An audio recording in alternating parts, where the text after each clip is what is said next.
নম্বর প্রশ্নে কি আছে? ও ড্যাশ ওয়া চান্দেস বেতনামু কারাকি মাস্তা। চান্দেস নাম, তারপর আমি বলতেছি আমি কোথা থেকে এসেছি, বেতনামু কারাকি মাস্তা। তাহলে প্রথম ওয়ার্ডটা কি ছিল? আপনার নাম ওনামায়ও। তাহলে এখানে প্রথম কাঞ্জিটা আছে কি? ওয়াতাশি। ও আতাশি ওয়া, এটা জীবনে হবে না। আমরা যখন জাপানি ভাষা পড়বো এরকম কোন লাইন আমরা দেখি নাই, তাই না? এরপরে আর একটা অপশন কি আছে? নাম কুনি। ও কুনি ওয়া চান্দেস। চান তো একজন ব্যক্তির নাম, এখানে দেশ জিজ্ঞেস করলে তো আসলে নামের কথা বলতো না। এরপরে আছে কি? নামায়ে। তাহলে উনামায়ে ওয়া চান্দেস, এটার সাথে মিলে যে নাম চান। ভিয়েতনাম কারাকি মাস্তা, ভিয়েতনাম থেকে এসেছি।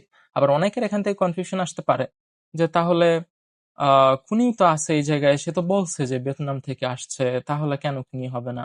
রাইট আনসার জো কুনিওয়া। কেন হবে না? কারণ আগে তো সে বলছে চান, তারপর বলছে আমি কোথা থেকে আসছি, এটা হচ্ছে এডিশনাল ইনফরমেশন। বাট এর আগে বলছে কি, প্রথম উত্তরটা দিয়েছে হচ্ছে চান, তার মানে জিজ্ঞেস করেছে তার নাম কি। তো তাহলে আনসার হবে কি? ও নামায়ে ওয়া।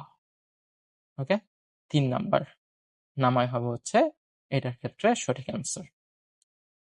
তো এই হচ্ছে আমরা দেখলাম যে কিভাবে আমরা সঠিক শব্দটা বাছাই করব, সেটা কাঞ্জি সহ হতে পারে, কাঞ্জি ছাড়াও হতে পারে।